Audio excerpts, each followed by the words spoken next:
আসসালামু আলাইকুম। Mastering share বাজার কোর্সের দ্বিতীয় মডিউলের প্রথম ক্লাসে সবাইকে স্বাগতম। তো আজকে আমরা শেয়ার বাজার সফটওয়্যার এবং মার্কেটের প্রাথমিক পরিচিতি সম্পর্কে কথা বলবো। তো আজকের এই ক্লাস শেষে আপনি মোটামুটি বাংলাদেশের শেয়ার মার্কেট সম্পর্কে একটা হালকা পাতলা ধারণা পেয়ে যাবেন, কিভাবে শেয়ার মার্কেট পড়তে হয়, ডাটাগুলো বুঝতে হয়, এটা সম্পর্কে আশা করি ক্লিয়ার হয়ে যাবেন। তো চলুন আমরা শুরু করি। তো আমাদের প্রথমে আমরা জেনে নিই যে আজকের আলোচ্য বিষয়গুলো কি কি। তো আজকে আমরা জানবো ডিএসসি এবং সিএসসি কি, প্রচলিত সফটওয়্যার কি কি অ্যাভেলেবল আছে, মার্কেট পরিচিতি, ইন্ডেক্স বা সূচক পরিচিতি এবং মার্কেটে ব্যবহৃত বিভিন্ন শব্দের সাথে আমরা আজকে পরিচিত হব। ঠিক আছে, তো চলুন আমরা আমাদের প্রথম স্লাইডে যাই। সো প্রথম স্লাইডটা হচ্ছে আমাদের ডিএসসি এবং সিএসসি কি। সো ডিএসসি এবং সিএসসি হচ্ছে, আমি আমার প্রথম ক্লাসে বলেছি, আপনার যদি মনে থাকে, যে ডিএসসি এবং সিএসসি হচ্ছে একটা বাজার।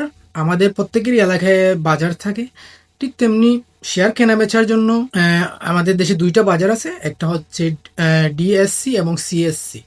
DSC means Dhaka stock exchange এবং CSC means Chittagong stock exchange. ঠিক আছে, সো এই শেয়ার বাজারের আরও কিছু নাম আছে, যেমন পুঁজি বাজার, অর্থ বাজার, তারপরে ক্যাপিটাল মার্কেট, শেয়ার মার্কেট।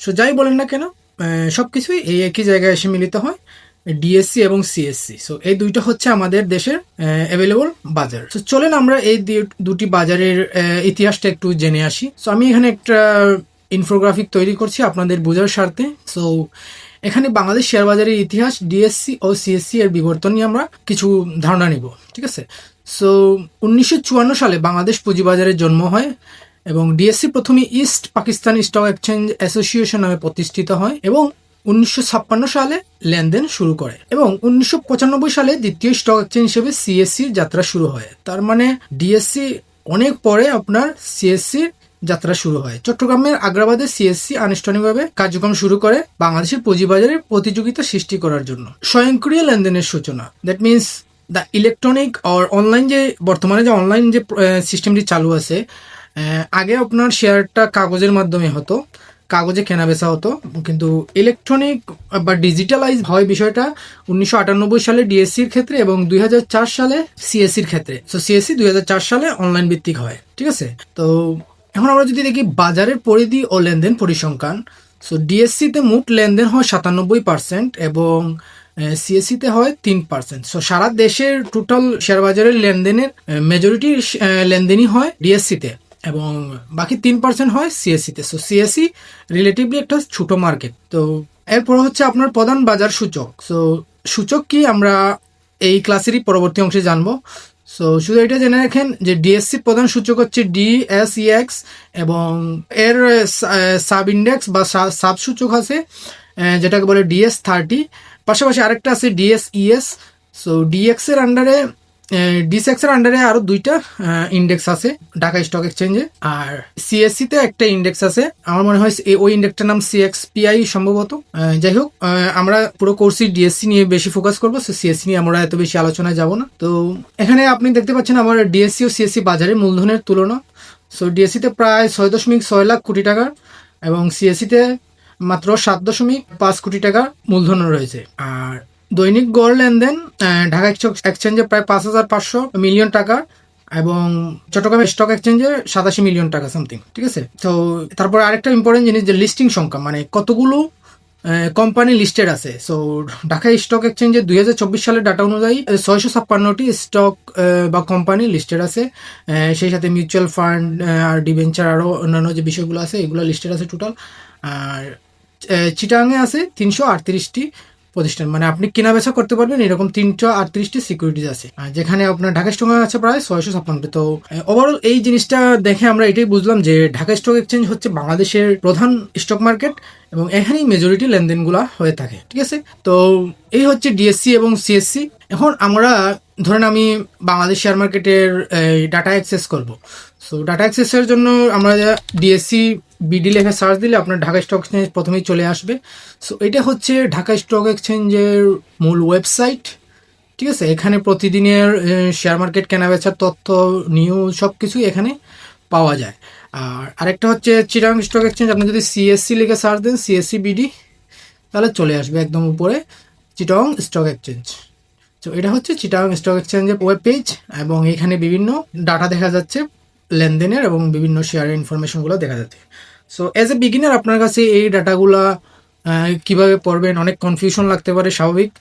যেটা আমারও লেগেছিল যখন আমি প্রথম শেয়ার মার্কেট নিয়ে নাড়াচাড়া করছিলাম। তো চিন্তার কিছু নেই, আমরা আজকের ক্লাসে ইনশাল্লাহ মোটামুটি এগুলো সম্পর্কে একটু ক্লিয়ার হয়ে যাব, ঠিক আছে? সো এটাই জেনে রাখেন, এটাই হচ্ছে ডিএসসির মূল ওয়েবসাইট, এবং এটা হচ্ছে সিএসসির ওয়েবসাইট। এটার পাশাপাশি আপনার ওয়েবসাইটের পাশাপাশি এটাকে সফটওয়্যারও বলতে পারেন, কারণ এখানেই মূলত আপনি মার্কেট রিলেটেড সব ডাটা দেখতে পারবেন, সব নিউজও পাবেন, ঠিক আছে? তো এই ছিল আমাদের ডিএসসি এবং সিএসসি, কি আশা করি সবাই বিষয়টা ক্লিয়ার। এবং এরাই হচ্ছে মার্কেট রেগুলেটর, এবং এবং এরার মাধ্যমে বিভিন্ন আইপিও টাইপিও এগুলা ইস্যু হয়ে থাকে। এবং আইপিও কি, মানে একটা কোম্পানি যখন মার্কেটে এসে ঢুকে, তো আইপিও, এই আইপিওর প্রসেসটা ওরা করে, তো এদের মাধ্যমেই হয়ে থাকে আর কি। তো সহজ কথা, এরা একটা বাজার যেখানে আমরা যাই শেয়ার কেনা বেচা করতে। দেন আসেন পরবর্তী স্লাইডে। সো প্রচলিত অন্যান্য সফটওয়্যার বলতে কি, আপনার এই যে ডিএসসি এবং সিএসসি এর একটা সমস্যা হচ্ছে, আপনার কি বলে, এই ডাটাগুলা পড়তে একটু কষ্ট হয়, মানে এটার ইউজার ইন্টারফেসটা একটু ছড়ানো ছিটানো। তো এজ এ রেজাল্ট দেখা যায় যারা রেগুলারলি শেয়ার মার্কেট ব্যবহার করে বা শেয়ার মার্কেটে ঢুকে, তারা এই অফিসিয়াল ওয়েবসাইটটা অ্যাভয়েড করে বেশিরভাগ ক্ষেত্রেই, কারণ এখানে সবগুলো ডাটা পড়াটা একটু কষ্টকর, বিকজ তার ইউজার ইন্টারফেসের কারণে। তো আমি আশা করবো তারা এটা খুব শীঘ্রই ইমপ্রুভ করবে এবং আরো ওয়ার্ল্ড ক্লাস ইউজার ইন্টারফেস নিয়ে আসবে। আপনি ওয়েবসাইটটা দেখতেই পাচ্ছেন, এটা অনেক ওল্ড মডেলের ওয়েবসাইট। যাই হোক, তো এই যে ডিএসসির ডাটা আছে বা এই স্টক মার্কেটগুলোর ডাটা আছে, এই ডাটাগুলো তারা আবার বিভিন্ন কোম্পানির সাথে চুক্তি করে ওইগুলা ওদেরকেও অ্যাক্সেস দেয়। সো ধরেন আজকে ধরেন মার্কেটে যা যা হচ্ছে ইনস্ট্যান্ট অন্যান্য যারা চুক্তির মাধ্যমে নিতে আগ্রহী বা নেয়, তারা এইগুলোর লাইভ তাদের ওয়েবসাইটে দেখাতে পারে। So through API. এটা একটা স্যাম্পল এক্সাম্পল দিই। ধরেন আপনার ফেসবুক আমরা অনেকে চালাই, ফেসবুক কম্পিউটার ভার্সন চালাই, মোবাইল ভার্সন চালাই, আবার ফেসবুক লাইট ভার্সনও আছে। তো ডাটাটা কিন্তু একই, কিন্তু এক একটা ইন্টারফেসে গিয়ে ডাটাটা ভিন্নভাবে রিপ্রেজেন্ট হচ্ছে, বাট ডাটাটা সেম, বাট ইন্টারফেসটা ডিফারেন্ট। সো এই এপিআইয়ের মাধ্যমে যখন কোনো প্রতিষ্ঠান এই ডিএসসির ডাটাগুলো নেয়, তখন ওরা ওদের মতো করে রিপ্রেজেন্ট করে। সো এই জন্য আমাদের প্রচলিত মার্কেটে অন্যান্য আরও জনপ্রিয় সফটওয়্যার আছে যেটা দিয়ে আরও ইজিলি এই ডাটাগুলো পড়া যায়। এর মধ্যে একটা অন্যতম হচ্ছে স্টক নাও। আমি যদি স্টক নাও লিখে সার্চ দেই, সো এটাই চলে আসবে গুগলে, স্টক নাও। সো এটা হচ্ছে বাংলাদেশের একটা জনপ্রিয় এই স্টক মার্কেটের সফটওয়্যার। এছাড়াও আছে আপনার লঙ্কা বাংলা লঙ্কা বাংলা ফাইন্যান্স, সরি, লঙ্কা বাংলা ফাইন্যান্সিয়াল পোর্টাল হবে। তো লঙ্কা বাংলা ফাইন্যান্সিয়াল পোর্টাল, এটাও আরেকটা শেয়ার মার্কেটের সফটওয়্যার, ঠিক আছে? আরও আছে অনেকগুলো, আমার স্টক, বুলবিডি, তারপরে আমার এই মুহূর্তে মনে আসতেছে না। যাই হোক, এগুলো হচ্ছে সফটওয়্যার শেয়ার মার্কেটের ডাটাগুলো বোঝার জন্য। তো যার যেটা কমফোর্টেবল সে সেটা ইউজ করে, বাট আপনার ডাটাটা একই ডাটা, বাট ওরা রিপ্রেজেন্ট করতেছে ভিন্নভাবে। যেভাবে আমি আপনাকে বললাম যে এই ফেসবুক অ্যাপসের কথা, ফেসবুকের আপনার একটা কোর অ্যাপস আছে বা মেইন অ্যাপস আছে, দেন একটা লাইট ভার্সনও আছে, বাট আপনি দেখবেন ডাটাটা সেম। আপনার একটা পোস্টে যে কমেন্ট হচ্ছে এখানে লাইট ভার্সনে গেলেও সেম কমেন্টেই আপনি পাবেন, সেম লাইক রিয়েক্টের নাম্বার সেম, বাট রিপ্রেজেন্টটা করতেছে একটু ভিন্নভাবে। ইউআইটা ডিফারেন্স, ইউআই বা ইউজার ইন্টারফেসটা একটু ডিফারেন্স। সো এটা আপনার কাছে, আপনি কোন সফটওয়্যারটা ব্যবহার করবেন গোয়িং ফরওয়ার্ড। বাট আমাদের কোর্সে আমি এই সফটওয়্যারটা পছন্দ করি, স্টক নাও, এবং এটা খুবই লাইট ওয়েট এবং ফাস্ট। আমি এই সফটওয়্যার ব্যবহার করে মূলত আমার পুরো কোর্সটি কন্ডাক্ট করার চেষ্টা করব। এটাই হচ্ছে আপনার এই প্রচলিত সফটওয়্যারের সম্পর্কে একটু আলোচনা, ঠিক আছে? তো এখন আমরা পরবর্তী স্লাইডে যাই, মার্কেট পরিচিতি। সো মার্কেট পরিচিতি, মার্কেট কখন খোলা থাকে এবং কোন টাইমে খোলা থাকে। সো মার্কেট খোলা থাকে সাধারণত আপনার সকল অফিসিয়াল ডেতেই মার্কেট খোলা থাকে। এই যেমন ব্যাংক যেদিন খোলা থাকে মার্কেটও সেদিন খোলা থাকে। সো সহজ হিসাব, যেদিন ব্যাংক খোলা থাকবে শেয়ার মার্কেট খোলা থাকবে, ব্যাংকের সাথে এটা কানেক্টেড। এবং সময়টা হচ্ছে মার্কেটে, আমাদের দেশে বর্তমানে শেয়ার মার্কেটের সময় হচ্ছে আপনার সকাল 10টা থেকে দুপুর 2টা 20 মিনিট পর্যন্ত মূল লেনদেন সময়। তারপরে 10 মিনিট করে পোস্ট এবং প্রি সেশন আছে, ওইটা এত ম্যাটার না। সো মূল লেনদেনের সময় ধরে নেন আপনার 10টা থেকে 2টা 20 পর্যন্ত। তারপর আমি একটু শেয়ার হয়ে নাই, কারণ এটা সবসময় আপডেট হয়। তো আপনি এটা বিভিন্ন ওয়েবসাইটে পাবেন, অথবা ওই যে সফটওয়্যারগুলোতেও পাবেন। সো এখানে দেখেন লঙ্কা বাংলা ফিনান্সিয়াল হাওয়ারে দেওয়া আছে ট্রেডিং হাওয়ার DSC and CSC 10 AM to 2:20 PM, ঠিক আছে। সো এরপরে একটা পোস্ট ক্লোজিং সেশন আছে 10 মিনিটের। তো ঠিক আছে, তারপরে হচ্ছে আপনার মার্কেট নিউজ। মার্কেট নিউজটা হচ্ছে কি আপনার মার্কেট রিলেটেড যত নিউজ আছে আপনি এইখানেই পাবেন। মার্কেট নিউজের আন্ডারে যেমন এইখানে আমার স্টক নাও অ্যাপসে এখানে আছে নিউজ। সো আপনি যদি এখানে ক্লিক করেন, এই দেখেন এই রাইট প্যানেলে সব নিউজ পাবেন এবং কোন কোম্পানির রিলেটেড। যেমন এটা হচ্ছে ফার্মেট, এটা একটা কোম্পানির কোড, আমি এটাতে পরে যাব। সো এখানে প্রত্যেকটা কোম্পানির কোড আছে, ইফা দোটো অ্যাক্সেস, মানে আজকে যা যা নিউজগুলো পাবলিশ হয়েছে টুডে, এই নিউজগুলো এখানে দেখতে পারবেন। এখানে কোম্পানির বিভিন্ন নিউজ, যেমন কোম্পানি যদি জায়গা কিনে, বা কোম্পানি যদি কোনো ডিভিডেন্ড দেয়, বা কোম্পানি যদি কোনো ডাইরেক্টর চেঞ্জ হয়, বা শেয়ার মার্কেটে যদি কোনো রেগুলেশন চেঞ্জ আসে, এই সব রিলেটেড নিউজ আপনি এখানে পাবেন। এবং এই নিউজটা অ্যাকচুয়ালি ওরা ওই যে বললাম ডিএসসির অফিসিয়াল ওয়েবসাইট থেকে গ্রাব করে ওদের ওয়েবসাইটে দেখায়। তো আপনি যদি ডিএসসির অফিসিয়াল নিউজ সেকশনে জানাই দেন টুডেজ নিউজ, তো আপনি এখানে ক্লিক করলে টুডেজ নিউজে গেলে এই দেখেন সবগুলো নিউজ আপনি পাবেন। আজকে কী কী নিউজ পাবলিশ হয়েছে, যেমন ট্রেডিং কোড ফার্মাইড, ওই দেখেন same news, same publish time, এবং এটা সবার উপরে সেম এইখানেও। সো বিকজ ওরা এপিআই দিয়ে এটা প্রেজেন্ট করতেছে। সো এটা পুরো সেমই, জাস্ট ইউআইটা ডিফারেন্ট, ঠিক আছে। সো আপনি যেটার সাথে কমফোর্টেবল সেটা ব্যবহার করলেন। তো এটা হচ্ছে মার্কেট নিউজ। এখানে মার্কেটের সব নিউজ পাবেন, শেয়ার রিলেটেড বললামই তো, আর বিভিন্ন নিত্য নতুন কোনো রেগুলেশন বা কোনো কিছু চেঞ্জ হলে সব কিছুই এখানে পাবেন। সো এটা কেন ইউজ করা হয়, ধরেন আপনি একটা কোম্পানি কিনছেন, ফর এক্সাম্পল আপনি স্কোয়ার ফার্মাসিউটিক্যালের শেয়ার আছে, তো আপনি যখন স্কোয়ার ফার্মাসিউটিক্যালের কোনো নিউজ বের হবে এখানেই পাওয়া যাবে। অথবা ওই স্কোয়ার ফার্মাসিউটিক্যালের শেয়ার প্রোফাইল, যে এটা প্রত্যেকটা স্টকের একটা শেয়ার প্রোফাইল থাকে, ওই প্রোফাইল পেজে পাবেন। যেমন ধরুন আমি হোমে আসি, এখান থেকে ধরেন আমি একটা সার্চ দিই, ধরেন স্কোয়ার ফার্মা। তো এই ধরেন স্কোয়ার ফার্মা, এইখানে নিউজ সেকশনে আসলে আপনি আপনার ওই স্টকের নিউজগুলো দেখতে পাবেন, সকল পূর্ববর্তী নিউজ আপনি এখানে দেখতে পারবেন। তো এটাই হচ্ছে মার্কেটিং নিউজ সেকশন। দেন আসেন বিসেক এবং সিডিবিএল কি, ঠিক আছে। বিসেক হচ্ছে বাংলাদেশ সিকিউরিটি এক্সচেঞ্জ কমিশন, এটা হচ্ছে রেগুলেটর। এরা যে ডিএসসি এবং সিএসসি আছে ওই দুটোটাকে রেগুলেট করে। সো ফর এক্সাম্পল এটার একটা সহজ ব্যাখ্যা দিই আপনার, ধরেন আপনাদের প্রতিটা এলাকায় বাজার আছে, এবং বাজারে একটা কমিটি থাকে বাজার পরিচালনার জন্য। ওই কমিটি বিভিন্ন ডিসিশন নেয়। তো বিসেককে আপনি এরকমই একটা কমিটি ভাবতে পারেন, যারা হায়ার পিকচারে বা হায়ার লেভেল থেকে সব কিছু মেনটেন করতেছে, ঠিক আছে। তো এরা হচ্ছে রেগুলেটর, এরা বিভিন্ন নিয়মকানুন এগুলা নিয়ে আসে মার্কেটে, যাতে যারা শেয়ার বাজারে লেনদেন করে তারা কোনো ক্ষতিগ্রস্ত না হয়, তাদের স্বার্থটা বেশি ফোকাস করা হয় এখানে। আর সিডিবিএল হচ্ছে আপনার আরেকটা সংস্থা, let me search CDBL. So এটা হচ্ছে central depository of Bangladesh. So এখানে কি করা হয়, আপনি যখন কোনো শেয়ার কিনবেন, ওই শেয়ারটা ইলেকট্রনিক্যালি আপনি যে ওনার, ওইটার ওনারশিপটা ওরা কনফার্ম করে যে আপনার নামে একটা শেয়ার কেনা হয়েছে, ওইটার কনফার্মেশনটা ওরা নেয়, এবং ওদের কাছে ওই শেয়ারের হিসাবটা সেভ করা থাকে। যেমন আপনি যখন একটা শেয়ার কিনবেন, ওইটা ওদের সফটওয়্যারে চলে যাবে যে আপনি এতটা শেয়ার আজকে কিনছেন, এবং যখন বিক্রি করবেন ওই শেয়ারগুলো ওদের সফটওয়্যার থেকে অটোমেটিক্যালি সেল হয়ে যাবে। সো এটার একটা এই যে সেন্ট্রাল একটা ডিপোজিটরি সিস্টেম রাখার কারণ হচ্ছে, আপনার ধরেন ব্রোকার হাউস আছে, মানে যে পার্টির মাধ্যমে আপনি শেয়ার কিনবেন এদেরকে ব্রোকার বলা হয়, বা যাদের সার্ভিস ইউজ করে। তো ওদের সার্ভিস ইউজ করে তো আপনি কিনবেন, কিন্তু শেয়ারটা যখন ওদের অ্যাকাউন্টে থাকবে ওইটা একটু রিস্কি।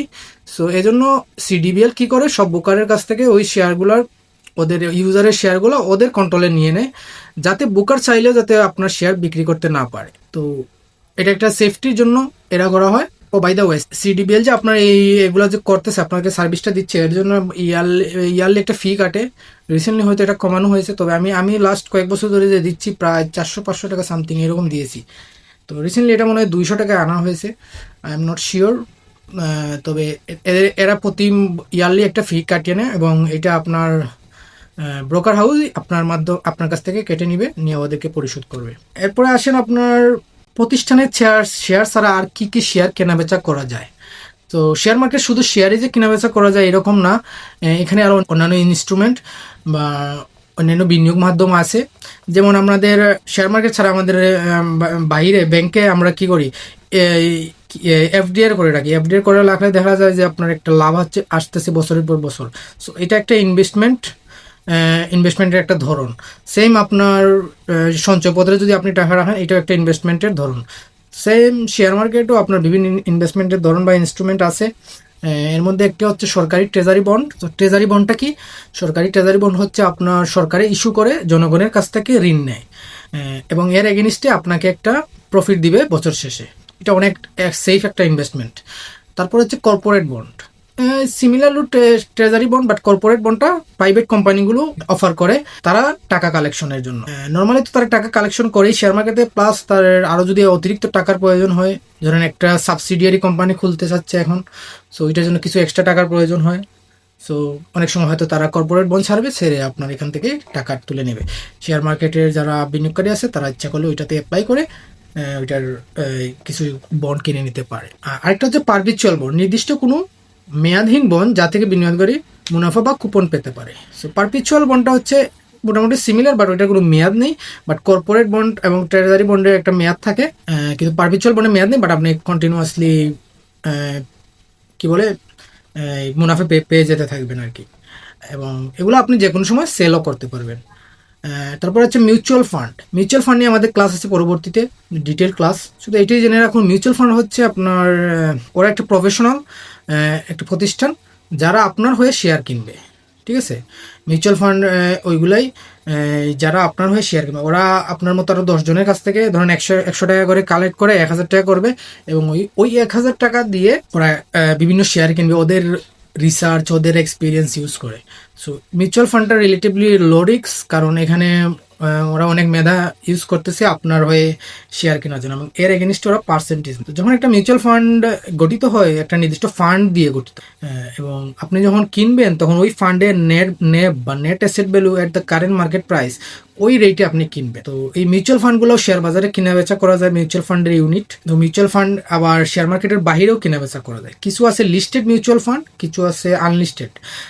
লিস্টেড মিউচুয়াল ফান্ডগুলো শেয়ার মার্কেটে ট্রেড করা যায়, যেমন আপনি আজকে চাইলে আজকেই বেচতে পারবেন। আর আনলিস্টেড যেগুলো মার্কেটের বাইরে আছে মিউচুয়াল ফান্ড, ওরাও শেয়ার মার্কেট থেকেই আপনার শেয়ার মার্কেটে ইনভেস্ট করে, বাট ওদের ওইখানে থাকা ইউনিটগুলো বিক্রি করতে হলে আপনাকে ওদেরকে একটা অ্যাপ্লিকেশন করতে হবে, দেন আপনার ওরা সেল করবে, দেন আপনার টাকাটা আপনার অ্যাকাউন্টে পাঠাবে। তো এটা হচ্ছে দুই ধরনের মিউচুয়াল ফান্ড আছে আমাদের দেশ। এই যে বললো, একটা হচ্ছে আমাদের মার্কেটে লিস্টেড আছে, আর একটা হচ্ছে মার্কেটের বাইরে। সো অনেক কোম্পানি আছে আমাদের দেশে, ওদের সংক্ষেপ নাম হচ্ছে অ্যাসেট ম্যানেজমেন্ট। এখন অ্যাসেট ম্যানেজমেন্টের আন্ডারে অনেক প্রতিষ্ঠান আছে, এই ক্যাটাগরিটাকেই বলা হয় অ্যাসেট ম্যানেজমেন্ট কোম্পানি ক্যাটাগরি। তারপরে হচ্ছে আপনার ডিবেঞ্চার। তো ডিবেঞ্চার হচ্ছে কোম্পানি কর্তৃক ইস্যুকৃত, ঠিক আছে, একটি ঋণপত্র যেটা একটা নির্দিষ্ট হারে সুদ প্রদান করা হয়। আরেকটা হচ্ছে আইপিও, যেটা ইনিশিয়াল পাবলিক অফারিং। আইপিও নিয়েও আমাদের একটা ক্লাস আছে, যেহেতু এটা কমন। আইপিওটা হচ্ছে সেফেস্ট ইনভেস্টমেন্ট, কারণ আপনি যখন প্রতিষ্ঠান লিস্টেড হয় শেয়ার মার্কেটে তার ফেস ভ্যালু অনুযায়ী, তখন আপনি ওই দামে ওই প্রতিষ্ঠানটাকে কিনতে পারবেন। এটা সেফ, কারণ ও যেদিন প্রথম দিন থেকে ট্রেডিং করবে, ওর মোটামুটি যারা ওর শেয়ারটা পায় না, ওরা পরের দিন থেকে কেনা শুরু করে। তো দেখা যায় যখনই আপনি দেখবেন বাংলাদেশে কোনো আইপিও মার্কেটে আসে, টানা কয়েকদিন শুধু দাম বাড়তে থাকে। এজন্য আইপিওটা অনেক লুক্রেটিভ, সবাই কিনতে চায়, কারণ ইনিশিয়াল ভ্যালুতে যদি পাওয়া যায় তাহলে কিছু টাকা লাভ করা যায়, সেজন্যই। আর ওই ইনিশিয়াল পাবলিক অফারিংটার কাজই হলো আপনার একটা মার্কেটে একটা কোম্পানি লিস্টেড হওয়া, এবং যারা বিনিয়োগকারী আছে তারা ওই কোম্পানিতে যাতে ইনভেস্ট করতে পারে, ওই শেয়ার কিনে। সো এটার জন্য একটা প্রসেস আছে আমাদের মার্কেটে, যেটা আমি পরে আলোচনা করবো কীভাবে আইপিওতে আবেদন করতে হবে, এবং এটার একটা ইনভেস্টমেন্ট লিমিটও আছে, সবাই আবেদন করতে পারে না, শুধুমাত্র যারা একটা নির্দিষ্ট পরিমাণ টাকা শেয়ার মার্কেটে অলরেডি ইনভেস্ট আছে তারা ইনভেস্ট করতে পারে। বর্তমান রেগুলেশন এটাই এট দ্য মোমেন্ট, যে আমি যখন ক্লাসটা রেকর্ড করতেছি। তো ভবিষ্যতে হয়তো এটা চেঞ্জও হইতে পারে, ইউ ডোন্ট নো। তো বর্তমানে এটাই চলতেছে। আইপিও নিয়ে আমরা ফার্দার আলোচনা করবো আমাদের নেক্সট ক্লাসে বলতে পরবর্তী যে কোনো ক্লাসে আমাদের মডিউল অনুযায়ী। তো এটাই। আর একদম নিচে আছে আপনার এগুলোর বৈশিষ্ট্য, এই ইনস্ট্রুমেন্টগুলোর বৈশিষ্ট্য, যেমন বন্ডগুলো হচ্ছে আপনার সর্বোচ্চ নিরাপদ এবং একটা নির্দিষ্ট হারে মুনাফা দেয়, ঠিক আছে। মিউচুয়াল ফান্ডগুলো দক্ষ ব্যবস্থাপনা, ওই যে বললাম, অনেক এক্সপিরিয়েন্স ম্যানেজমেন্ট থাকে, চার্টার্ড অ্যাকাউন্টেন্ট থাকে, তারা আপনার হয়ে শেয়ার কেনা বেচা করবে, বিনিময়ে লাভ আপনার সাথে বন্টন করবে এবং তারা একটা কমিশনও নেবে। আর কর্পোরেট বন্ড ব্যাংকের তুলনায় উচ্চ মুনাফার সম্ভাবনা। কর্পোরেট বন্ড, ওই যে বললাম, প্রাইভেটলি কোম্পানিগুলো যে বন্ডগুলো রিলিজ করে, সেটা হচ্ছে কর্পোরেট বন্ড। তো ঠিক আছে, আমরা আশা করি বুঝতে পারছি শেয়ার মার্কেটের শেয়ার ছাড়া আর কি কি জিনিস কিনা যায়। তারপরে আসেন ইন্ডেক্স বা সূচক পরিচিতি। সো ইন্ডেক্স বা সূচক হচ্ছে আপনার পুরো মার্কেটের একটা ওভারঅল আউটকাম, যা একটি ইন্ডেক্স বা চার্টে থাকে, যেখানে মানে আপনি এক কথা সহজ কথায় পুরো মার্কেট কি পারফরমেন্স করলো বা করছে সেটা আপনি বোঝার জন্য ওই ইন্ডেক্স চার্টটা ব্যবহার করা হয়। এখানে ধরেন আপনার 1000 শেয়ার লিস্টেড আছে একটা শেয়ার মার্কেটে। সো ওই 1000 শেয়ারটা নিয়ে একটা ইন্ডেক্স, এবং সো ওই 1000টা শেয়ারের ওভারঅল ক্যালকুলেশনে যদি প্রাইস বাড়ে কমে সব কিছুর টোটাল সামগ্রিক হিসাবটা ওই মেইন ইন্ডেক্সে আসে। এটার একটা সহজ এক্সাম্পল দিই আমি, যাতে আপনারা বুঝতে পারেন। যেমন ধরেন আমরা সবাই পরীক্ষা দেই, পরীক্ষা দেওয়ার পরে বার্ষিক পরীক্ষা বলেন, ধরেন বার্ষিক পরীক্ষা দেওয়ার পরে কি হয়েছে, আমাদের রেজাল্ট আসছে। সো রেজাল্ট আসার পরে আমরা সামগ্রিক সব সাবজেক্ট মিলিয়ে A+ অথবা A- হোয়াট এভার একটা গ্রেড পাইছি। তো এই গ্রেডটা হচ্ছে সামগ্রিক টোটাল সবগুলো সাবজেক্টে আমার ভিন্ন ভিন্ন পারফরমেন্সের সামগ্রিক ফল হইলো এই মূল গ্রেডটা। সো সেম আপনার শেয়ার মার্কেটের ইন্ডেক্সটাই হচ্ছে এইরকম, সবগুলো স্টকের সামগ্রিক পারফরমেন্স বিবেচনা করে, এই যে ওই দিন যে পরিমাণ ট্রেড হয়, লেনদেন হয়, শেয়ার কেনাবেচা হয় এবং আপ ডাউন হয় প্রাইসের, সব কিছু মিলেই হচ্ছে ওই ডিএসএক্স ইন্ডেক্স, ঠিক আছে। এবং এই ডিএসএক্স ইন্ডেক্সের আন্ডারে আরও দুইটা ইন্ডেক্স আছে, যেটার নাম হচ্ছে ডিএসইএস, মানে ডিএসসি সরিয়া ইন্ডেক্স, আরেকটা হচ্ছে DS30, মানে এটাকে আর অন্য ভাষায় ব্লু চিপ ইন্ডেক্সও বলা হয়। তো DS30 ইন্ডেক্সে আপনার ভালো ভালো কোম্পানিগুলো লিস্টেড থাকে, আর DSS এ থাকে সরিয়া কোম্পানিগুলো, যেগুলো ইসলামিক নিয়মকানুন মেনে চলে তাদের ব্যবসা পরিচালনা করে। আর ডিএক্স হচ্ছে এদের প্যারেন্ট ইন্ডেক্স, মানে DSES এবং DS30 দুটাই মেইন ইন্ডেক্স DSX এর সাথে কানেক্টেড, বাট DS30 আলাদা, আপনি চাইলে আলাদাভাবে ওদের ইন্ডেক্সটাও দেখতে পারেন। তো চলেন আসলে দেখে আসি আমরা এই ইন্ডেক্সটা সম্পর্কে। তো আমি যদি স্টক নাইয়ের হোমে যাই, তো এই দেখেন এখানে আমাদের দেয়া আছে, আমি একটু জুম করি। তো এই দেখেন স্ক্রিনের লেফট কর্নার এখানে দেয়া আছে DSEX, DSES, DS30। সো আজকে DSEX 1.05% আপ হয়েছে, DSES 1.24% এবং DS30 1.03%, ঠিক আছে। সো এই DSEX এর আন্ডারে শেয়ার মার্কেটের লিস্টেড সবগুলো শেয়ারই আছে, আর এই দুইটার মাঝে স্পেসিফিক কিছু শেয়ার আছে, ঠিক আছে। ধরে নিতে পারেন ডিসেক্স এর চিলড্রেন হচ্ছে এই দুটি ইন্ডেক্স, ঠিক আছে। আর এই দুটি ইন্ডেক্সের বাইরেও আরো অনেকগুলা শেয়ার আছে। এই দুটি ইন্ডেক্সের বাইরে যতগুলো শেয়ার আছে সবগুলোই ডিসেক্স এর আন্ডারে পড়ে। এই দুটি ইন্ডেক্স করার একটা কারণ হচ্ছে আপনার, যাতে আপনি এজ এ ইনভেস্টর হিসেবে সহজে কিছু শেয়ার ক্যাটাগরাইজ বা চিহ্নিত করতে পারেন, যেগুলো আপনার চাহিদা অনুযায়ী। অনেকে চায় ব্লু চিপ বা ভালো কোম্পানির শেয়ার কিনতে, আপনি চাইলে DS30 দেখতে পারেন। অনেকে চায় সরিয়া বা হালাল ইনভেস্টমেন্টের ওয়ে বুঝতে, ওনারা DSES ট্রাই করতে পারেন। তো এগুলোর আন্ডারে কত শেয়ার যে আছে, আমরা এটা কিভাবে দেখব? সো এই সফটওয়্যার আমরা যেটা ব্যবহার করতেছি স্টক নাও, এটাতে আপনি মেনুতে গিয়ে এখানে ইন্ডেক্স শেয়ারে ক্লিক করবেন। সো দেন এখানে চলে আসবে DS30 লিস্টেড, ডিসেক্স লিস্টেড এবং সরিয়া ইন্ডেক্স লিস্টেড, ঠিক আছে। তো আমি যদি DS30 সিলেক্ট করি, অলরেডি সিলেক্ট করা আছে, তো এখানে আমি দেখতে পাচ্ছি BATBC, that means British American tobacco Bangladesh company. So এটা একটা ব্লু চিপ কোম্পানি। সো এরকম আরও অনেক কোম্পানি লিস্টেড আছে। এটাই হচ্ছে ইন্ডেক্স, এবং এই ইন্ডেক্সের সামগ্রিক চিত্রটা দেখা হয় ধরেন আপনি চার্টে গিয়ে, চার্টটা এখানে হচ্ছে চার্ট।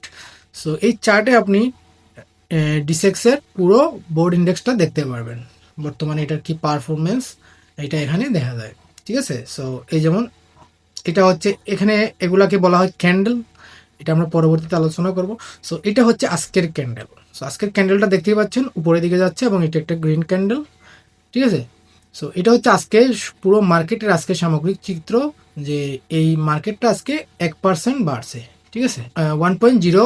5% আজকে বাড়ছে। সো আশা করি বিষয়টা ক্লিয়ার। তারপরেও কোনো প্রশ্ন থাকলে অবশ্যই ভিডিও কমেন্টে করতে পারেন, অথবা আমাদের গ্রুপে জয়েন হয়ে গ্রুপে করতে পারেন, ঠিক আছে? তো এখন আমি যাই মার্কেটে ব্যবহৃত বিভিন্ন শব্দের সাথে পরিচিত হতে। তো এই যে শেয়ার মার্কেটে যখন আপনি হোম পেজটা ওপেন করবেন, চলুন হোম পেজে যাই। ধরুন এই যে সফটওয়্যারটার হোম পেজ ওপেন করছেন, অনেকগুলো নাম্বার, এগুলো কনফিউজিং লাগে না যে এটা কোনটা কি, কিভাবে কি হচ্ছে, ঠিক আছে না? তো সেম এইখানে এই সফটওয়্যারও আপনি যদি দেখেন সবগুলা মোটামুটি একই। আপনি বুঝতে পারলে যে কোনো সফটওয়্যারই ডাটা রিড করতে পারবেন, ঠিক আছে? তো স্টক নেওয়াটা একটু রিলেটিভলি ইজি, সো আমি এটার মাধ্যমে ব্যাখ্যা করব। সো এখানে আমরা বিভিন্ন শব্দের সাথে পরিচিত হব। আসেন শুরু করি আমরা বাম সাইড থেকে। ট্রেড। সো এখানে লেখা আছে ট্রেড, আজকে 2,01,725টি ট্রেড হয়েছে, ঠিক আছে? সো ট্রেড মানে কি? ট্রেড মানে হচ্ছে লেনদেন, ঠিক আছে? ধরেন আপনার এলাকায় 2টা সবজি বিক্রেতা আছে, ওরা যদি আজকে টোটাল 10 জন মানুষের কাছে 10 কেজি টমেটো বেছে, তাহলে আজকে 10টা ট্রেড করছে তারা, ঠিক আছে না? সো এটাই হচ্ছে ট্রেড। দেন হচ্ছে আপনার ভলিউম। ভলিউমটা কি? ধরেন কত কেজি নিছে আজকে টোটাল, হ্যাঁ 10 কেজি টমেটো নিছে, 10 কেজি, ওইটা হচ্ছে ভলিউম। সো যেটা শেয়ার কতটা শেয়ার কেনা বেচা হয়েছে, এটা এটা এখানে হচ্ছে ভলিউম, মানে শেয়ার কতটা কেনা বেচা হয়েছে। দেন আপনার আসলো ভ্যালু, মানে 25,024 কোটি শেয়ারের দাম 746,24,00,000 এইরকম, ঠিক আছে? সো এটা হচ্ছে ভ্যালু, এতটা শেয়ারে এতটা ভ্যালু আজকে লেনদেন হয়েছে। দ্যাট মিনস এটার ভলিউম কতটা শেয়ার, আর এটা হচ্ছে ভ্যালু, মানে আজকে কত টাকার লেনদেন হয়েছে। দেন 215 অ্যাডভান্স। 215 অ্যাডভান্স মানে কতটা শেয়ারের দাম গতকালকে থেকে আজকে বাড়ছে, এটা 1 পয়সা হইলেও বাড়ছে, ওটাকে বলা অ্যাডভান্স। মানে 215টা শেয়ারের দাম বৃদ্ধি পাইছে আজকে, 104টা শেয়ারের দাম কমছে, 1 পয়সা হইলেও মাইনাস, আজকে দামটা কমছে তার। তো এটা হচ্ছে ডিক্লাইন। অ্যান্ড দেন আপনার আনচেঞ্জ, মানে আজকে প্রাইসের কোনো চেঞ্জ হয় নাই, হয়তো কিছু সময়ের জন্য উপরে গেছিল, বাট যখন মার্কেট ক্লোজ হয়েছে 2টা 20-এ, ওই সময় আবার তার যে সকালে যে যে প্রাইসে ওপেন হয়েছে ওই প্রাইসে আবার চলে আসছে। সো এটা ক্লোজিং প্রাইসটা যদি ওপেনিং প্রাইস সেম থাকে, তাহলে আপনার এটাকে আনচেঞ্জ ধরা হয়, ঠিক আছে?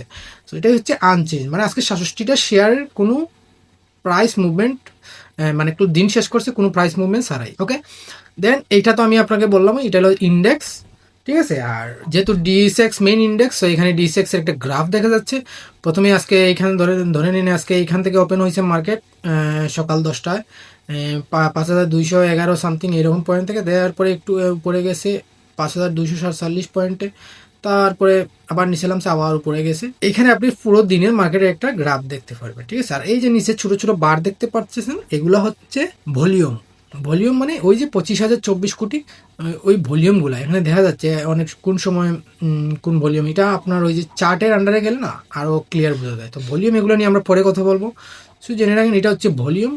ওই সময়ে বেশি ভলিউমের শেয়ার লেনদেন হয়েছিল, এই জন্য ওই বারগুলোর হাইট অনেকটু বেশি। আর নেক্সট হচ্ছে আপনার top sectors by gainer. Sector কি? সেক্টর নিয়ে আমরা বিস্তারিত ক্লাস আমাদের মডিউলে আছে। সো সহজ কথা, ধরুন ব্যাংক একটা সেক্টর, ঠিক আছে? তারপরে আপনার ফার্মেসি একটা সেক্টর, মানে ব্যবসার ক্যাটাগরি, মানে ব্যবসার ধরন কি। আমাদের বিভিন্ন ধরনের ব্যবসা আছে, সো শেয়ার মার্কেটে ওই ব্যবসাগুলোকে ক্যাটাগরাইজ করা হয়। ফার্মেসি রিলেটেড বিজনেসগুলোকে ফার্মা ক্যাটাগরিতে রাখা হয়, ইঞ্জিনিয়ারিং রিলেটেড বিজনেসগুলোকে ইঞ্জিনিয়ারিং ক্যাটাগরিতে রাখা হয়, টেক্সটাইল রিলেটেড বিজনেসগুলোকে টেক্সটাইল ক্যাটাগরিতে রাখা হয়। সো এভাবেই আপনার সেক্টরগুলোকে সাজানো হয়। সো এখানে দেখবেন আপনার মিউচুয়াল ফান্ডও একটা সেক্টর আছে। সো মিউচুয়াল ফান্ড, ওই যে বললাম মিউচুয়াল ফান্ড তো অ্যাসেট ম্যানেজমেন্টরা করে, কিন্তু এখানে লিস্টেড যতগুলো বাংলাদেশ স্টক মার্কেটের লিস্টেড মিউচুয়াল ফান্ড আছে, ওইগুলোকে এই সেক্টরের আন্ডারে রাখা হয়েছে। তো এইরকম আপনি যেমন গ্রামীণ ফোন একটা টেলিকম কোম্পানি, সো এটাকে টেলিকমিউনিকেশন সেক্টরে রাখা হয়েছে। তো এইভাবে সেক্টর, এটা হচ্ছে সেক্টরের বিশ্লেষণ। আর sector top sector by gainer, এটার মানে হচ্ছে আজকে কোন সেক্টরে আপনার সবথেকে বেশি গেইন হয়েছে। গেইন মানে কি? মানে ক্যাপিটাল গেইন তো আপনারা বুঝেনি, ক্যাপিটাল গেইন হয়েছে বা বাড়ছে কোন কোন সেক্টরের শেয়ারগুলো বেশি। তো এটা সামগ্রিক গ্রাফ, আপনার পুরো সবগুলা সেক্টরের একটা সামগ্রিক গ্রাফ। সেখান থেকে দেখা যাচ্ছে আজকে টেক্সটাইল সেক্টরের 38, আপনি যদি এটা হোভার করেন দেখবেন 38টা শেয়ার বৃদ্ধি পেয়েছে। ডাউন হয়েছে বা ডিক্লাইন হয়েছে 11টা শেয়ারের দাম, এবং অপরিবর্তিত বা আনচেঞ্জ আছে 9টা শেয়ারের দাম। সো এখান থেকে আপনি একটা প্রাথমিক ধারণা পেয়ে যাচ্ছেন আজকে মার্কেটে কি কি হয়েছে। তো এভাবেই আপনার ডাটাটা পড়তে পারবেন। আজকে বোঝা যায় টেক্সটাইল সেক্টরে যারা যারা শেয়ার আসছিল তারা হয়তো একটা ভালো তাদের একটা ক্যাপিটাল গেইন হয়েছে বা তাদের শেয়ার প্রাইসগুলো একটু বাড়ছে। তারপরে হয়েছে ব্যাংক, আর সবচাইতে খারাপ পারফরমেন্স করছে আজকে পেপার অ্যান্ড প্রিন্টিং ক্যাটাগরির শেয়ারগুলো, যার 3টা আনচেঞ্জ এবং 3টা ডাউন হয়। ঠিক আছে, তো এটা হলো টপ সেক্টর বাই গেইনার। এখন আসেন টপ সেক্টর বাই ভ্যালু বা ক্যাটাগরি। সো এটার মানে কি? ভ্যালু মানে হচ্ছে আপনার কি পরিমাণ টাকা লেনদেন হয়েছে। এই যে এখানে দেখতে পারতেছেন 746 কোটি টাকার লেনদেন হয়েছে। কোন সেক্টরগুলোতে সবচাইতে বেশি পরিমাণ টাকা গিয়ে ঢুকছে আজকে লেনদেনে? তো এখানে দেখা যাচ্ছে ব্যাংকে সবচাইতে বেশি পরিমাণ টাকা ঢুকছে। ঠিক আছে, কিন্তু আপনি দেখেন এখানে গেইনার হয়েছে টেক্সটাইল, কিন্তু টাকা ঢুকছে কোথায়? ব্যাংকে। ধরুন ব্যাংকে অনেক শেয়ার কিনছে মানুষ, তাই ব্যাংকে অনেক পরিমাণ ভ্যালু ঢুকছে। এখন ভ্যালু সবখানে ঢুকলেই যে ওইখানের দামও বাড়বে এমন না, এটা কিছু জিনিস ডিপেন্ড করে এখানে। তো যাই হোক, এইখানে ভ্যালু বাড়ছে মানে অনেক অনেক টাকা এখানে আজকে ঢুকছে। তারপরে ঢুকছে ফার্মেসিতে, ঠিক আছে, এরপরে ঢুকছে টেক্সটাইল। এখন দেখেন আপনি এখানে ব্যাংকের উপরে হুবার করলে বা মাউস এর কার্সরটা রাখলে এখানে দেখা যায় যে আপনার ABNZ, ঠিক আছে, এগুলো হচ্ছে শেয়ার ক্যাটাগরি। বাংলাদেশের শেয়ারে যখন শেয়ারগুলো মার্কেটে আসে তখন এদেরকে নিউ ক্যাটাগরিতে রাখা হয়। N means new. আর যখন একটা শেয়ার খুবই ভালো শেয়ার, খুব ভালো পারফরমেন্স করতেছে, কোম্পানি ভালো, ওভারঅল তাদের ফাইন্যান্সিয়াল স্টেটমেন্ট ভালো, তাদেরকে এক ক্যাটাগরিতে রাখা হয়। বি ক্যাটাগরিতে এক ক্যাটাগরির নিচের শেয়ারগুলোকে রাখা হয়, যারা অপেক্ষাকৃত একটু ছোটো কোম্পানি। আর জেড ক্যাটাগরি হচ্ছে আপনার যারা বাজে পারফরমেন্স করে, ডিভিডেন্ড দেয় না, কোনো মিটিং করে না, AGM করে না, অ্যানুয়াল মিটিং করে না, কোম্পানি বন্ধ, এরকম শেয়ারগুলোকে জেড ক্যাটাগরিতে রাখা হয়। এখন এই যে চারটা ক্যাটাগরি আছে, এটা অনেক সময় আপ ডাউন করতে পারে, মানে একটা শেয়ারকে বিভিন্ন ক্যাটাগরিতে চাইলে রেগুলেটর নিতে পারে, এটা তাদের ইচ্ছা।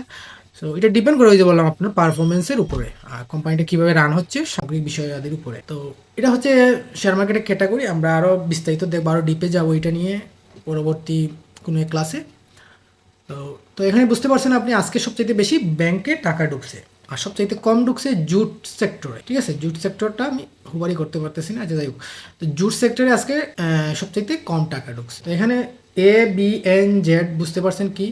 এ বলতে তো এ ক্যাটাগরি শেয়ার, বি বলতে বি ক্যাটাগরি শেয়ার, এন বলতে new category share, and then Z বলতে জাঙ্ক শেয়ার বোঝায়, অনেকে জাঙ্ক শেয়ারও বলে এটা জেড ক্যাটাগরি শেয়ারগুলোকে। আচ্ছা ঠিক আছে, সো আমরা এটাও ক্লিয়ার আশা করি। দেন হচ্ছে সার্কিট বা হল শেয়ার। সো এখানে দেখেন upper limit, lower limit, upper limit, lower limit. Upper লিমিটটা কি? আপার লিমিট হচ্ছে দেন শেয়ার মার্কেটে, আমাদের শেয়ার মার্কেটে সার্কিট সেট করা আছে, যেগুলো বাইরের দেশে মার্কেটে নাই। আমাদের দেশে ইনভেস্টর বা বিনিয়োগকারীকে সেফ রাখার জন্য একটা সার্কিট সেট করা আছে। সার্কিটটা হচ্ছে আপনার একটা শেয়ার ওই নির্দিষ্ট দিনে হাইয়েস্ট 10% বাড়তে পারবে অথবা 10% কমতে পারে। ঠিক আছে, 10%-এর উপরে যাইতে পারবে না ওই নির্দিষ্ট দিন, 10%-এর নিচেও আসতে পারবে। কিন্তু অন্য কোনো দেশে শেয়ার মার্কেটে এইরকম বার সেট করা নাই। ঠিক আছে, এই নিয়মটা শুধুমাত্র ওই দিনই ব্রেক করা হয় যেদিন কোম্পানি কি বলে ডিভিডেন্ড ঘোষণা করে। ওই দিন শুধুমাত্র এই সার্কিটটার উপরের লেভেলটা শুধু তুলে দেওয়া হয়, যে উপর যতটুকু যাইতে পারে যাইতে পারবে আজকে সার্কিট, কোনো সমস্যা নেই। কিন্তু নিচে ওই 10%ই থাকে। শুধুমাত্র যেদিন কোনো কোম্পানি আপনার ডিভিডেন্ড ঘোষণা করে ওই দিনই শুধুমাত্র ওইটা হয়। বাকি সব দিন নর্মাল ডেজে আপনার সার্কিট দেওয়া থাকে, হয় উপরে 10% নাইলে নিচে 10%। এইটা হচ্ছে তার সার্কিট, এর উপরে যাইতে পারবে না, এর নিচেও নামতে পারবে না। তো এখানে দেন আপার লিমিট, আজকে উপরে 10% গেট সুইছে কোন কোন শেয়ারগুলো, যেগুলো 10% পর্যন্ত হল্ট হয়েছে, উঠছে। আর হল্ট জিনিসটা হচ্ছে এখানে দেখেন ছোটো করে লেখা আছে হল্ট। হল্ট জিনিসটা মানে কি, যখন ওই 10% ছুঁয়ে গেছে ওই সময়ে আর কোনো বিক্রেতা অ্যাভেলেবল নেই, সবাই বিক্রি করে দিছে। মানে এখন আমি কিনতে চাচ্ছি ওই শেয়ারটা, কিন্তু এখন আর বিক্রেতা নাই ওই শেয়ারে। সো এজ এ রেজাল্ট এটা হল্ট হয়ে গেছে। সেম সিমিলারলি লোয়ার লিমিট, যখন -10% বা 10% স্টকটা নামে তখন বায়ার নাই হয়ে যায়, মানে অনেক সেলার আছে ওই মুহূর্তে কিন্তু বায়ার নাই। ওই সিচুয়েশনটা কেউ বলা হয় বামে হল্ট বা সার্কিট ডাউন বা নেগেটিভে হল্ট হওয়া, আর এটা হলো পজিটিভে হল্ট হওয়া বা ডানে হল্ট হওয়া। আমাদের বাঙালি ভাষায় বেশি ব্যবহৃত হয়, বিভিন্ন সোশ্যাল মিডিয়া আপনি দেখতে পারেন যে ডানে হল্ট হয়েছে, বামে হল্ট হয়েছে। সো এটাই হল্ট, মানে একটা শেয়ার হয় 10% ওই দিন বাড়ছে আর নাহলে 10% কমছে। সো কমার পরে বায়ার অর সেলার টোটালি নাই হয়ে গেছে ওই দিন, দ্যাট মিনস ওইটা হোল্ড হয়ে গেছে। আর কিছু শেয়ার আছে যারা 5%, 2%, 4%, 7% বাড়তেছে, ওইগুলোর সাইটে হল্ট একটা যুক্ত হবে না, কারণ ওইখানে স্টিল বায়ার অ্যাভেলেবেল আসিল অথবা সেলার অ্যাভেলেবেল আসিল ওই দিনে। এখন হল্ট আপনার সকালে অনেক সময় 10টায় মার্কেট শুরু হলে 1 ঘন্টার ভিতরে হয়ে যেতে পারে, আবার মার্কেট শেষ হওয়ার ঠিক আগ মুহূর্তে হইতে পারে, এটা কোনো টাইম নাই। ঠিক আছে, অথবা একটা শেয়ার হোল্ড হয়েও আবার হোল্ড ট্যাগটা তার ছুটে যাইতে পারে। যদি হোল্ড হয়ে আবার দেখা যায় 1 ঘন্টা ধরে হোল্ড আছে, তারপরে 1 ঘন্টা পরে সেলার চলে আসে আপনার দুম করে অনেকগুলো শেয়ার সেল দিল, প্রাইসটা নেমে গেল। তো এটাও হইতে পারে, হোল্ড হওয়ার শেয়ারও আপনার ওই দিনেই আবার নামতে পারে, এটা কোনো গ্যারান্টি নেই। তবে যখনই শেয়ার মার্কেটটা ক্লোজ হবে এবং শেয়ার থাকবে না, তখনই হোল্ড ট্যাগটা লেগে যাবে আর কি। ঠিক আছে, সো সার্কিট হোল্ড শেয়ার আপনার আশা করি ক্লিয়ার। ওকে, নেক্সটে যাই আপনার আপকামিং ইভেন্টস। ইভেন্ট কি? ইভেন্টের এখানে ক্যাটাগরি আছে, AGM, board meeting, record date, এগুলো আমরা ফার্দার জানবো পরবর্তীতে। এটাই জানিয়ে রাখেন যে কোনো কোম্পানি, লিস্টেড কোম্পানি সামনে কোনো ইভেন্ট আসছে কিনা, কোনো বোর্ড মিটিং বা এজিএম আসতেছে কিনা, বা কোনো ডিভিডেন্ড দিবে কিনা, এই ধরনের ঘোষণাগুলো, বা কোনো ইপিএস দিবে কিনা, এটাকে বলে আপনার কোয়ার্টার ইপিএস, কোনো ইপিএস ঘোষণা করবে কিনা, এগুলো এখানে লিস্টে থাকে। ঠিক আছে, ইপিএস মনে হয় এখানে থাকে না, শুধুমাত্র বোর্ড মিটিং থাকে। হ্যাঁ, বোর্ড মিটিংয়ে ইপিএস শুধু মূলত ঘোষণা হয়।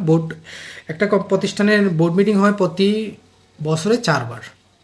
ঠিক আছে, কোয়ার্টারলি বোর্ড মিটিং বলা হয়। তারপরে আছে আপনার যাই হোক, এইগুলো আমরা সম্পর্কে আমরা ফার্দার জানবো পরবর্তী ক্লাসে। তো তারপরে আছে আমরা ব্লক ট্রানজ্যাকশন। সো ব্লক ট্রানজ্যাকশনটা হলো আপনার মার্কেটের যে ট্রানজ্যাকশনগুলো আপনার ডাইরেক্টলি হয়, মানে বড় ধরনের লেনদেনগুলো আর কি, মার্কেটের বাইরে যেগুলো হয়। মার্কেটের বাইরে বলতে কি, ডাইরেক্টলি মার্কেটে ইউজ করে তারা এই ট্রানজ্যাকশনগুলো করে, ধরুন পার্সন টু পার্সন করে। যেমন আমি আপনার সঙ্গে একটা ডিল করে আমার ব্রোকার হাউসের মাধ্যমে আমার শেয়ার আপনাকে পাঠিয়ে দিলাম, মার্কেটের মাধ্যমে ট্রেড না করে।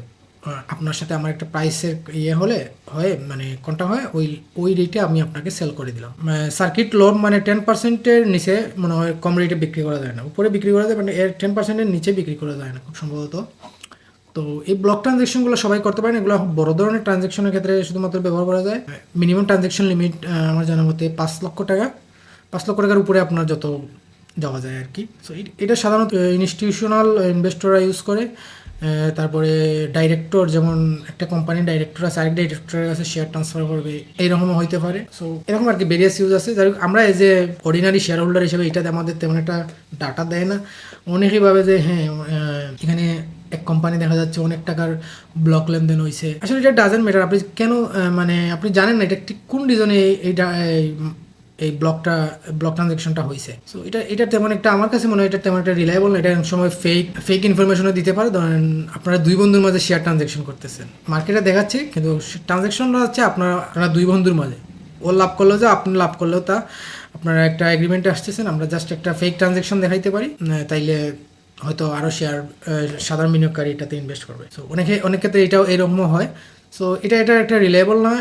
আপনি জাস্ট দেখেন এটা কোন শেয়ারে কত টাকা ঢুকতেছে, বাট এটা কখন গিয়ে আপনার শেয়ারের দাম বাড়বে এটার সাথে এটা কোনো সম্পর্ক নাই। তারপর হচ্ছে আপনার market map. So market map বলতে আজকে যে মার্কেটে সবগুলো শেয়ারে একটা সামগ্রিক হাই লেভেলের ভিউ আপনি এখানে সিঙ্গেল প্লেস থেকে পেয়ে যেতে পারতেছেন। মানে প্রত্যেকটা স্টক বাই স্টক আপনার যাওয়া লাগতেছে না, আপনি এখানে দেখতে পারতেছেন কোনগুলো শেয়ার আজকে বাড়ছে। যেগুলো বাড়বে এগুলো হচ্ছে গ্রিন, যেগুলো কমবে এগুলো রেড।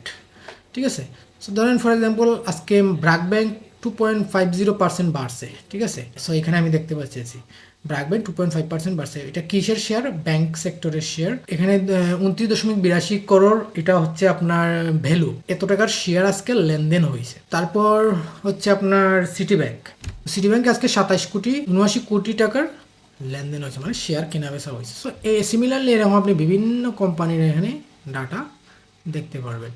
ফার্মেসি আছে, ফুডের, মানে শেয়ার মার্কেটের যত সেক্টর আছে সবগুলো এখানে ওয়ান প্লেসে দেখতে পারবেন। এটাই হচ্ছে আপনার মার্কেট ম্যাপ। ঠিক আছে, সিমিলারলি আপনি লঙ্কা বাংলায় পাবেন এরকম। লঙ্কা বাংলার মার্কেট ম্যাপটা কোথায়? এখানে। ঠিক আছে, এখানে আপনি আবার সেক্টর ওয়াইজে দেখতে পারবেন এখানে। তো আচ্ছা, লঙ্কা বাংলা কিছু এডিশনাল ডাটাও দেওয়া আছে, তো আমি ওইটা নিয়ে আলোচনা করি। যেমন turn over, volume, trade, market cap turn over, তো এগুলো এডিশনাল ডাটা দেওয়া আছে। এগুলো কিছু অ্যাডভান্স, আমি সবগুলোতে যাবো না আজকে। আর এটা হচ্ছে ফুল ম্যাপ। আচ্ছা, যাই হোক, তো ম্যাপ মোটামুটি এটাই, আপনারা আর একটু দেখেন, সমস্যা নেই। তো লঙ্কা বাংলা আরেকটা জিনিস আমার ভালো লাগে, মানে ইনস্ট্যান্ট অ্যাক্সেস করা যায়। এটা স্টক নামে আছে, বাট লঙ্কা বাংলা আপনার ডাইরেক্টলি পেয়ে যাচ্ছেন। সেটা হচ্ছে পুলার্স মানে কি, আজকে মার্কেটটা কোন শেয়ারটা সবচেয়ে বেশি অবদান রাখছে মার্কেটের ইন্ডেক্সটাকে উপরে নিয়ে যেতে। ইন্ডেক্স কোনটা? এই যে এটা DSEX, এই যে ইন্ডেক্সটা আছে, এই টোটাল ইন্ডেক্সটা আজকে কোন শেয়ার বেশি অবদান রাখছে। সো দেখেন, ইসলামী ব্যাংক আজকে 28.97% অবদান রাখছে ইন্ডেক্সটারে তুলতে। তার মানে কি, ইসলামী ব্যাংকের ওয়েটটা অনেক বেশি শেয়ার মার্কেটে, এবং ওইটা আজকে হয়তো কিছু বাড়ছে। যেমন এখানে ওয়াইসিপি মানে ইয়েস্টারডে ক্লোজ প্রাইস, সিপি মানে কারেন্ট প্রাইস, মানে গতকালকে সে 47-এ ক্লোজ হয়েছিল, আজকে সে 52, মানে কি প্রায় 5 টাকা বাড়ছে। 5 টাকা বাড়ায় ও ইন্ডেক্সে 25%, 28% চেঞ্জ করছে, মানে 28% বৃদ্ধি করছে। চিন্তা করেন, ও যদি এখন আগামীকাল 5 টাকা কমে, তাহলে ইন্ডেক্সও 28% কমিয়ে নিয়ে আসবে, মানে সামগ্রিক ক্ষেত্রে ও একাই 28% কমিয়ে দিবে ইন্ডেক্স। তো এইরকম শেয়ার মার্কেটে অনেক কোম্পানি আছে যাদের ওয়েটটা খুবই বেশি, মার্কেট ক্যাপটা খুবই বেশি, তো মানে মার্কেটে পার্টিসিপেন্টটা খুবই বেশি। তো ওরা যখন আপনার পজিটিভ হয় বা নেগেটিভ হয়, ওটা শেয়ার মার্কেটে খুবই ইম্প্যাক্ট পড়ে। তারপরে আছে BRAC bank, Al Arafah bank, I think, or not sure এটা কি, আল আরাফা ব্যাংক। তো এরকম আরও ব্যাংক আছে। সো এরা ইন্ডেক্সটা আজকে মুভ দিছে। দেন রেনেটা, ব্যাটবিসি, এগুলো হচ্ছে বিভিন্ন সিম্বল বা বিভিন্ন স্টকের কোড নেই, ঠিক আছে। City bank, EBL, GP. এখন অ্যাজ এ নিউবি হিসাবে আপনি তো সব কোম্পানির কোড নেম জানবেন না। তো এক্ষেত্রে আপনি কী করবেন, এজ এ নিউ হিসাবে ধরেন আপনি একটা স্টক প্রোফাইল অ্যাক্সেস করতে যাচ্ছেন, তো আপনি এখানে এসে লিখবেন যেমন গ্রামীণ, আচ্ছা, স্টক নামে মনে হয় এই ফিচারটা নেই, যে লঙ্কা বাংলায় আছে। তো আপনি যদি এখানে গ্রামীণ লেখেন, গ্রাম,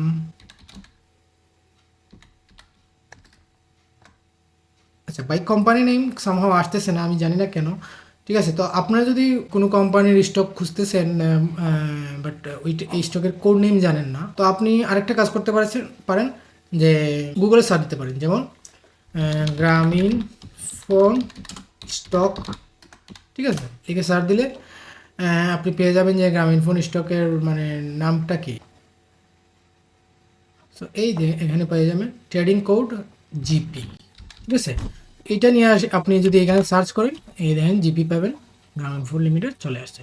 সো এই ট্রেডিং কোডগুলো আপনার হয়তো প্রথম দিকে মুখস্থ থাকবে না, স্বাভাবিক।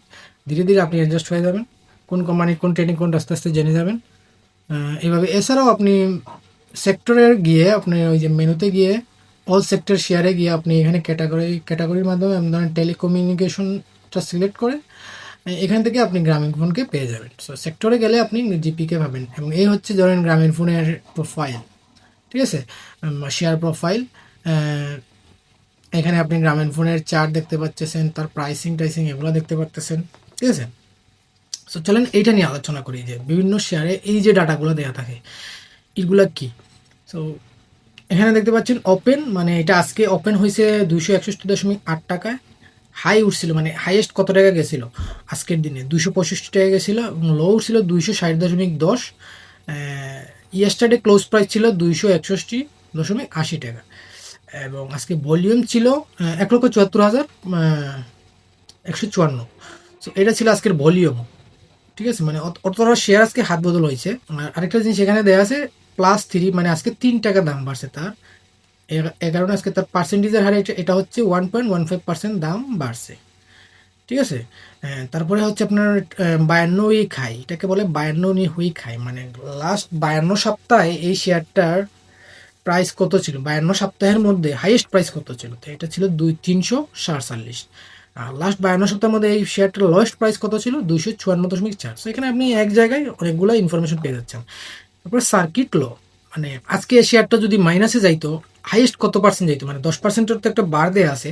সো ওই বার অনুযায়ী আজকে হাইয়েস্ট 238.9 পর্যন্ত ওর নামার চান্স ছিল, আর উঠতে পারলেও 284.7 পর্যন্ত উঠতে পারতো, ঠিক আছে। সো ও এত নিচেও নামে নাই, উপরে উঠে নেই, ও মাত্র 1.15% আজকে বাড়ছে, ঠিক আছে। তো আজকে তার মোট লেনদেনের ভ্যালু ছিল 4.5 কোটি টাকা সামথিং। তো এটা হচ্ছে আজকে তার ভ্যালু, ঠিক আছে। আমি একটু জুম করি না, জুম করে নষ্ট হয়ে যায়। আচ্ছা, তো এটা তো ছিল আজকে ভ্যালু। সো আর এটা হচ্ছে পিই, পি মানে প্রাইস টু আর্নিং রেশিও, ঠিক আছে। পিই আমরা অনেকে পড়ছি, অ্যাকাউন্টিংয়ে যারা পড়াশোনা করছি পি আছে। তো পি হচ্ছে প্রাইস আর্নিং রেশিও, এটা নিয়ে আমাদের একটা ক্লাস করব। এগুলো আপনাকে, এরপর ইপিএস, এনএব, এগুলো আপনাকে একটা শেয়ারের ফান্ডামেন্টাল বুঝতে সাহায্য করে, শেয়ারটার পারফরমেন্স কী সেটা বুঝতে সাহায্য করে। যেমন আমি ইপিএসে যদি ক্লিক করি, আচ্ছা এটা ভিআইপি ফিচার তাদের, বাট অনেক অনেক সফটওয়্যার আপনি এই পেজটা অ্যাক্সেস করতে পারবেন। দেখতে পারবেন তারা আগের ইপিএস কী ছিল, এই বছর ইপিএস হল 22.36, মানে আইপিএস মানে আর্নিং পার শেয়ার, মানে একটা শেয়ারের এগেনস্টে সে কত টাকা ইনভেস্ট করতেছে, আয় করতেছে, এটা হচ্ছে ইপিএস। আপনি যদি একটা শেয়ারে 100 টাকা ইনভেস্ট করেন, ওইটা যদি আপনার এই আর্নিং পার শেয়ার যদি ধরেন 22 টাকা করে, দ্যাট মিনস এটা 22% রিটার্ন দিচ্ছে আপনাকে বা আপনার ওই কোম্পানিকে একটা শেয়ারের। এটা খুবই ভালো লুক্রেটিভ একটা ইয়ে। নর্মালি আপনি 10-12% হচ্ছে একটা স্বাভাবিক একটা রিটার্ন। আপনি যদি রেগুলারই কোনো বিজনেসে ইনভেস্ট করেন, আপনি ওইখান থেকে 10-12% পান, 15% পান। 15% পেলে তো খুবই ভালো, 20% পেলে আরও ভালো, মানে ব্যবসা খুবই ভালো চললে আপনি 20% পাবেন। তো এটা হচ্ছে এই যে আর্নিং পার শেয়ার, মানে এই একটা শেয়ারের এগেনিস্টে কত টাকা সে রিটার্ন জেনারেট করে। দেন হচ্ছে নেট অ্যাসেট ভ্যালু, ঠিক আছে, মানে তার শেয়ারের দাম কত, একটা শেয়ারের দাম 264.80 টাকা আজকের দিনে, কিন্তু তার নেট মানে তার সব সম্পত্তি বিক্রি করলে তার অ্যাসেট ভ্যালুটা কি, তবে তখন আসবে আপনার পার শেয়ারে মাত্র 36.72 টাকা। তার মানে কি তার অ্যাসেট থেকে তার দাম বেশি না, দাম বেশি, কিন্তু এখানে আরও অনেকগুলো ফ্যাক্টর আছে, ঠিক আছে। ধরেন আপনিও জিপির যত টুলস আছে, যত যন্ত্রপাতি আছে, অ্যাসেট আছে, সব কিনে ফেললেন, কিন্তু ওর ব্র্যান্ড কি, ব্র্যান্ড ভ্যালু কি আপনি কিনতে পারবেন? ওর ব্র্যান্ড ভ্যালুর একটা আলাদা ভ্যালু আছে যেটা নেবে আসে না। তারপরে আরও অনেকগুলো ফ্যাক্টর আছে, এই অ্যাসেটগুলোর উপরে শুধুমাত্র নেপটা নির্ধারিত। দেন টোটাল শেয়ার, জিপির কতটা শেয়ার মার্কেটে আছে, 135.3 কোটি শেয়ার, ঠিক আছে। সো ইয়ার এন্ড ডিসেম্বর, মানে করা বছরে কখন এজিএম করে বা বছর শেষ হয় কখন, আমাদের কোনো কোনো কোম্পানির বছর শেষ হয় আপনার মার্চ মাসে, কোনো কোনো কোম্পানির জুন মাসে, কোনো কোনো কোম্পানির ডিসেম্বর মাসে। তো এটা কোম্পানি টু কোম্পানি ভেরি করে, ওদের পলিসি অনুযায়ী ওরা যে কোনো একটা মাস এজ এ ইয়ার এন্ড হিসেবে ধরতে পারে, ঠিক আছে। আরও ফার্দার ডাটা আছে এখানে, আমরা আশা করি এগুলো নিয়ে আলোচনা করবো পরবর্তীতে ফান্ডামেন্টাল যখন অ্যানালাইসিস করবো। আরেকটা ইম্পর্টেন্ট ডাটা আছে যে আপনার শেয়ার হোল্ডিং। সো এই শেয়ার হোল্ডিং আপনাকে অনেক কিছু ইনফরমেশন দেয় একটা শেয়ার সম্পর্কে, যে এই শেয়ারের 90% শেয়ারই, মানে গ্রামীণ ফোনের 90% শেয়ারই তার ডাইরেক্টর হোল্ড করতেছে, মানে কি তারা কোম্পানি যারা ফাউন্ডার, যারা ওনার, তারাই 90% শেয়ার হোল্ডিং করে। এটা একটা খুবই ভালো সাইন। একটা কোম্পানির যত বেশি ডাইরেক্টর হোল্ডিং থাকে পার্সেন্টেজ, তত ভালো, মানে ওই কোম্পানিটা মানে বোঝা যায় ওরা খুবই সিরিয়াস এবার ধরে বিজনেস, তাদের বিজনেস সম্পর্কে, এবং তারা কনফিডেন্স দেয় তারা বিজনেস গ্রোথ করবে। সো ডাইরেক্টর হোল্ডিং মানে কি, যদি একটা শেয়ারের দাম কমে, তাহলে আপনি চিন্তা করেন তাদের 121.53 কোটি শেয়ার আছে। সো তাদের কি পরিমাণ এফেক্ট পড়বে তাদের এই পোর্টফোলিওতে, মানে মারাত্মক এফেক্ট পড়বে। সো ডাইরেক্টরের যত বেশি ইনভলভমেন্ট থাকবে মার্কেটের পার্টিসিপেশনে, তত ভালো একটা কোম্পানি। আরেকটা হচ্ছে গভর্নমেন্ট। সো অনেক সময় অনেক শেয়ারে গভর্নমেন্টের শেয়ার থাকে। গভর্নমেন্ট শেয়ার কি, যেমন আমি একটা বলি, যমুনা অয়েল। যমুনা অয়েল আমরা অনেকে চিনি, এটা একটা তেল কোম্পানি, পেট্রোল, অকটেন এগুলো সাপ্লাই করে এবং বিভিন্ন পাম্পে বিক্রি করে। তো